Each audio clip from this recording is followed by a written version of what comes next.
Hello friends, welcome to life in Portugal. So guys, स्वागत है आपका मेरी एक नई वीडियो में।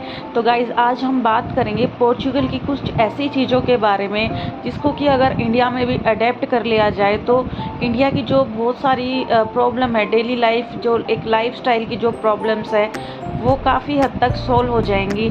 और एज़ इंडियन भाई, मतलब जब हम इंडिया में रहते हैं ना तो हमें चीज़ें वो नॉर्मल लगती है कि हमें लगता है कि ऐसे ही होता है या ऐसे ही, मतलब ये नॉर्मल है ऐसे होना। लेकिन जब मैंने पोर्चुगल में मैंने शिफ्ट किया तो मैंने बहुत सारी ऐसी चीज़ें ऑब्ज़र्व की पोर्चुगल में, जो कि मैंने सोचा कि अगर इंडिया में ऐसा हो जाए तो वहाँ पे लोगों की लाइफ कितनी अच्छी हो जाए।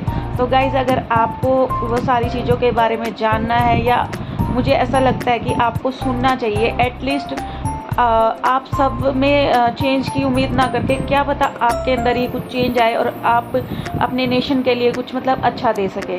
तो गाइज़ देखो, सबसे पहले तो मैं बात करती हूँ जो मुझे यहाँ की सबसे बेस्ट चीज़ लगती है भाई, जो ट्रैफिक रूल्स होते हैं ना, मतलब या जो भी रोड पे जो ट्रैफिक होता है काफ़ी सिस्टमेटिक वे में काम करता है भाई। देखो, मैंने पहली बात तो यहाँ पे कभी ट्रैफिक जैम देखा नहीं है। उसका रीज़न ये है कि लोग प्रॉपरली रूल्स वगैरह फॉलो करते हैं। मतलब जैसे बहुत छोटी छोटी चीज़ें हैं, जैसे पार्किंग है तो यहाँ पे ना पार्किंग एरिया गिवन होता है, आप उसी स्पॉट पे पार्किंग कर सकते हो।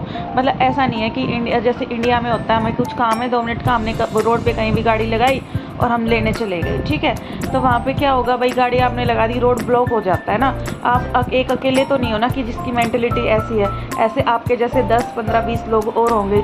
तो इस तरीके से रोड पे गाड़ियाँ लगा देते हैं जिससे कि रोड ब्लॉक होता है। और मतलब आप ये देखो कितना टाइम वेस्ट होता है। मतलब अगर आपका सपोज़ आपको 15 मिनट लगने होते हैं मान लो अगर कहीं पहुंचने के लिए, तो उस जैम की वजह से आपको कहीं आधा घंटा या मतलब उससे भी ज़्यादा टाइम लग जाता है। टाइम वेस्टेज है भाई, फ्रस्ट्रेशन हो जाती है लोगों को। हमने भाई खूब, मैंने जैसे मैं वर्किंग थी इंडिया में तो मैंने ट्रैवल कर रखा है। मतलब आपका रास्ता होता है आधे घंटे का, लेकिन जो ट्रैफिक जैम होता है ना उसकी वजह से आपको 1 डेढ़ घंटा लग जाता है, मतलब बहुत मिनिमम डिस्टेंस ट्रैवल करने के लिए।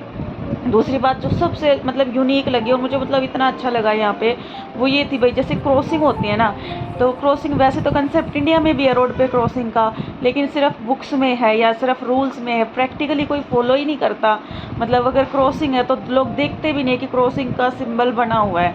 लेकिन भाई यहाँ पे क्या होता है ना कि जैसे क्रॉसिंग अगर है ना, आप सपोज आपको रोड भी क्रॉस नहीं करना मान लो, लेकिन मतलब आपको ध्यान नहीं रहा साइड में क्रॉसिंग है और आप वैसे ही खड़े हो, तो भी गाड़ियाँ रुक जाती हैं यहाँ पे कि शायद आपको रोड क्रॉस करना है, ठीक है। तो भाई ये कुछ चीज़ें हैं जो मतलब अगर अडॉप्ट कर ली जाए, मतलब हालांकि बहुत मास लेवल पे काम करना होगा इसके लिए, मतलब बहुत इजी नहीं है, मुझे भी पता है। बट ये चीज़ें गवर्नमेंट को कुछ करना चाहिए इस चीज़ के बारे में, ताकि लोगों को टाइम बचे, ठीक है।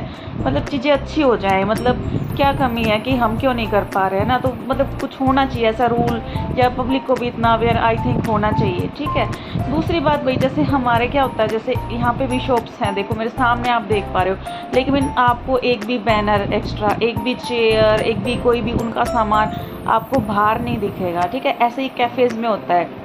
तो जहाँ पे यहाँ पे क्योंकि क्योंकि कैफ़े वगैरह काफ़ी कॉमन होते हैं, ठीक है। तो कैफ़े में क्या होता है, जैसे मान लो सपोज़ आपको परमिशन मिली है, आप 10 चेयर लगा सकते हैं, तो वो ओनर जो होगा ना वो 10 ही चेयर लगाएगा, ठीक है। वो उसके अलावा एक एक्स्ट्रा चेयर नहीं लगा सकता, मतलब एक्स्ट्रा स्पेस ऑक्यूपाई नहीं कर सकता।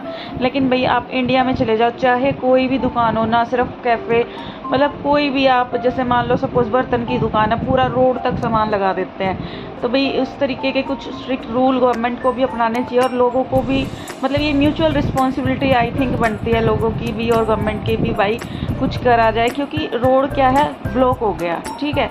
उसके बाद अब मतलब कोई लेना देना नहीं है कि लोगों को अगर ट्रैवल कर रहे हैं, बसेस जा रही है, कुछ है, तो कितना प्रॉब्लम होती होगी, ठीक है। उसके अलावा भाई क्लीनिनेस की मैं बात करूँ, जो सबसे बड़ी समस्या है दिल्ली जैसे शहर में, तो भाई बहुत बड़ी समस्या है, ठीक है। तो भाई क्लीनिनेस का देखो इंडिविजुअली ध्यान रखना पड़ेगा, गवर्नमेंट भी करती है भाई, डस्टबिन वगैरह, मतलब और वैसे तो होते हैं इंडिया में भी, बट और अमाउंट में, मतलब हर एक डिस्टेंस पे लगाने चाहिए। जैसे पोर्चुगल में है भाई, हर जगह आपको ना थोड़े थोड़े डिस्टेंस के बाद बड़े डस्टबिन भी दिखेंगे, साथ ही बीच बीच में ना छोटे डस्टबिन लगा रखे। तो मतलब देखो गवर्नमेंट ने भी अपना काम कर रखा है, लेकिन उसके साथ साथ ना पब्लिक भी इतनी अवेयर है भाई, और इतना रिस्पॉन्सिबल यहाँ पे है कि कोई भी इधर उधर ना गार्बेज वगैरह नहीं करता। मैं आपको एक एग्जांपल देती हूँ, जैसे लोग यहाँ पर काफ़ी पेट वगैरह रखते हैं, ठीक है।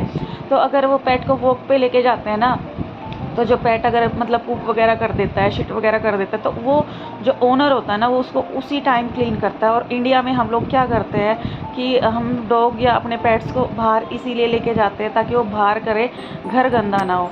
भाई कंट्री अगर एक मतलब ऐसा तो नहीं है ना कि गवर्नमेंट ही करे, ऐसा भी नहीं है कि सिर्फ पब्लिक ही करे। तो भाई मिलजुल के मुझे ऐसा लगता है कि कुछ ये चीज़ें जो मैंने नोटिस की ना, बहुत छोटी छोटी चीज़ें हैं, बट अगर मतलब अगर अप्लाई की जाए या अडॉप्ट की जाए ना, तो काफ़ी बड़ा चेंज मुझे लगता है ऐसा हो सकता है। अगर आपको वीडियो अच्छी लगी है, काफ़ी वैसे ज्ञान वाली हो गई है, बट वही प्रैक्टिकल चीज़ें हैं और जहाँ और कंट्रियों में फॉलो हो सकती है तो हमारी कंट्री में क्यों नहीं हो सकती है ना।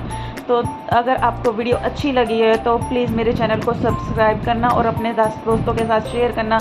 Thank you so much for watching. Bye bye.